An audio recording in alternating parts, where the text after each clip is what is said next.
Ladies and gentlemen, welcome back to another video here at scooterpro.co.nz. Today, as you can see by the title, we're looking at Flavor scooters. This is a Australian brand from the early days of scootering, and we have a bunch of parts from them. Starting with some wheels. These are your classic 100mm Flavor spray full core wheels.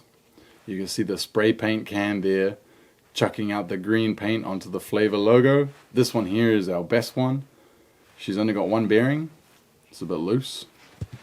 That's alright. Those ones are a bit beat. Do they spin? No. No. Obviously not going to.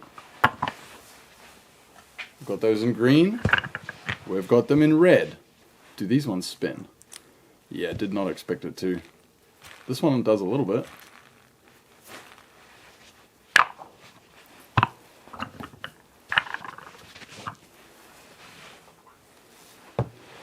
Another black.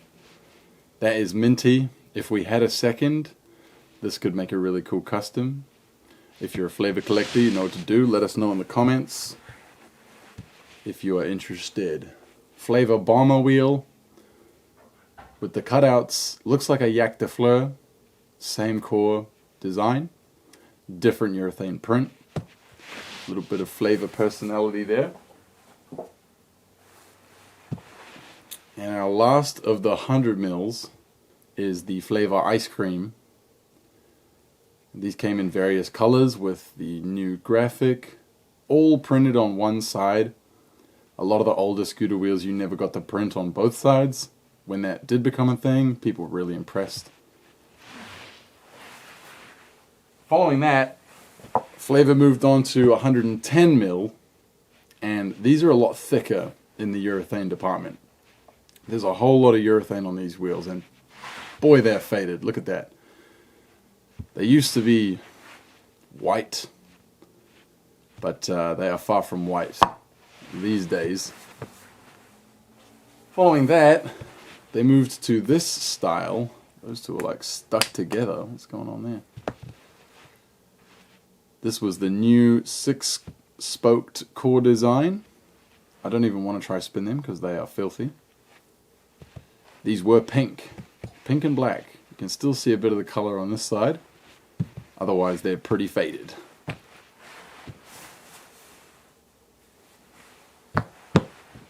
That wheel design kind of became a staple, and Flavor really settled on it. This is your Awakening wheel from the Complete, which they developed a little while after doing most of these. They did have up to here, but it wasn't printed with Flavor Awakening.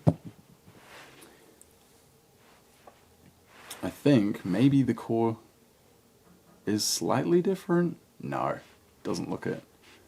Actually, I can see the difference.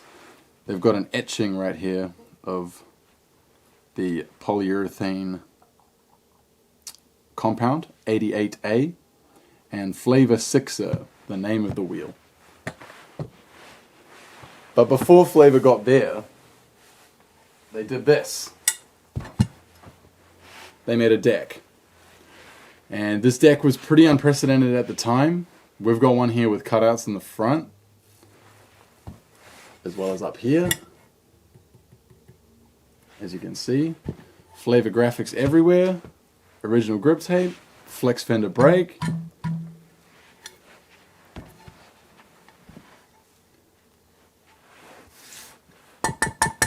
A solid piece of kit, this one. So that was their flagship original deck, and you'd pair it with the Illmatic bar, which is this one here. And these gussets were huge back then. You'll never see gussets this big these days, to be honest, for the most part. And there's a brand called 81 Customs that did this exact bar shape, just purely without the gussets. And I gotta say, it looks a lot better with the gussets than without.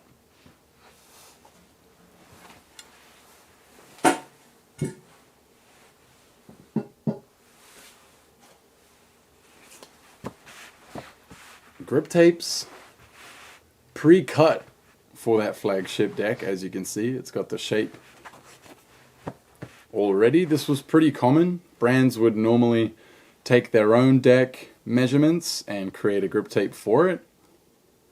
Envy and Blunt were doing the same around this time. But this stopped becoming a thing pretty quickly, and you would just find a full printed sheet instead, custom fitted to any deck.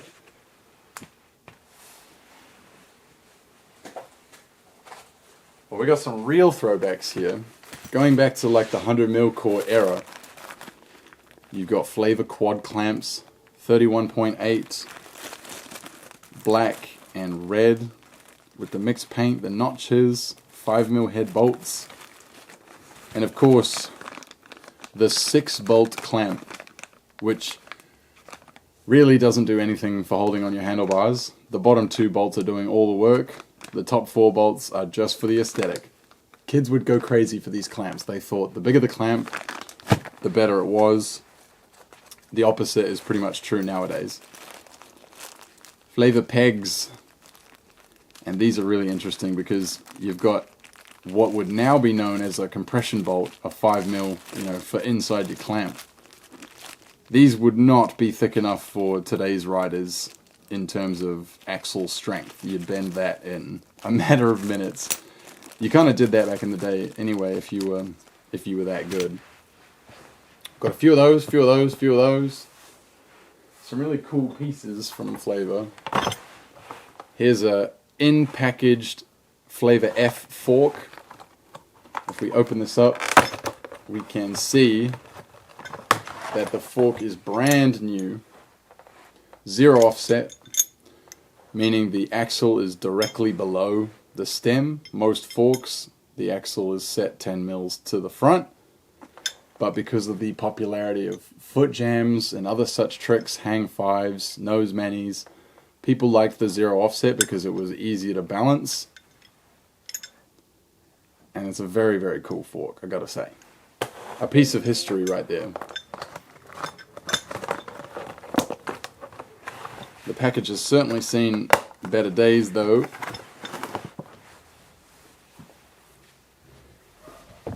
Now, coming back to this Illmatic bar, I wanted to compare it with the newer version of Flavor's handlebar, the Awakening, which you can see here. Same sort of design with the bend up top, the gussets, but a slightly different shape. No F logo now, instead it is stickered onto the base.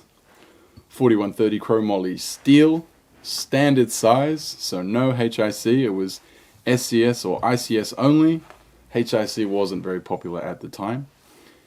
Hadn't really been developed all that much. Awakening grips, which compared to our first grips, there's just a lot less ribbing in the originals. These are a lot more comfortable, a lot softer, a lot more durable.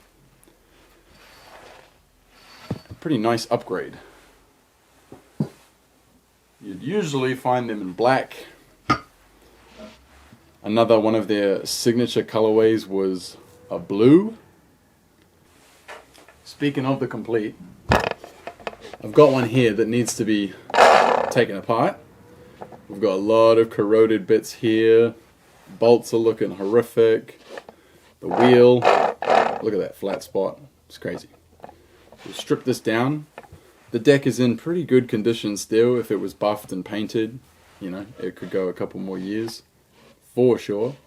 So we're going to take this apart and salvage the bits off it. This one will be tricky. One look at that bolt and you know it's going to be a problem coming out.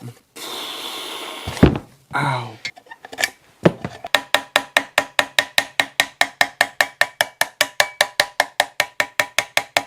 Vibration normally loosens corrosion, so if you've got parts that are stuck, 2 metal pieces,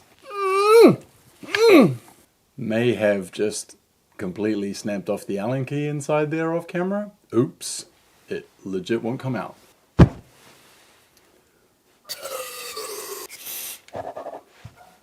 Let that rest for a minute. Now I'm going to show you the Awakening Complete. This one is gold. A little more aerodynamic, lightweight, easier to chop through the air when doing tricks. Flex fender. Here's our gold fork. A little bit faded on the sides. This side's looking a little bit more vibrant. Gold headset. Black wheels. Gold handlebar. And black clamp.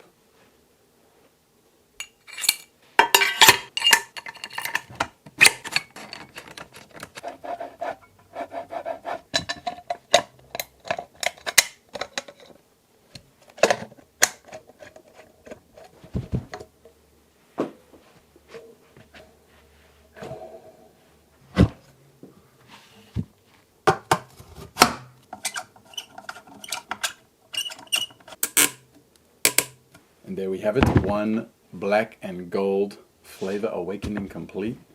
You can see the gold detail through the clamp, see the fork, see through the deck, see through the wheels. Pretty cool architecture here.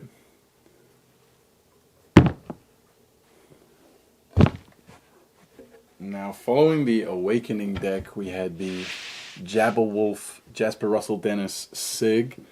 This was the first deck to be truly boxed. Square, that is. Front and back. You can tell that this one is a first version because the bolt is still sitting on the outer shell. The outer arm of the extrusion. However you want to say. Later on, that was recessed into the deck so your tooling would end up like here and here. Inside the plugs, not on the outside. Bit of a design mystery there. There's your graphic. You got the wolf, the half moon, and there's another wolf there on the front as well. Same Awakening head tube, just slapped on a big square plate. And this one was 4.8 wide by 23 long. Real skinny guy. Long John. Spider webs all over it. Then we got the Boris Animal deck. This was the updated park deck with the big long angle cut in the back here. If we show an Awakening, you can see those arms back there aren't quite as long. They're a bit shorter. Graphics there. Animal there. Syndicate grip. Shout out. Those are pretty much all the flavor parts we've got here. Thanks for watching our overview of them. And you guys know what to do. Hit that like button, subscribe if you have not already. Let us know in the comments what brand you want to see next.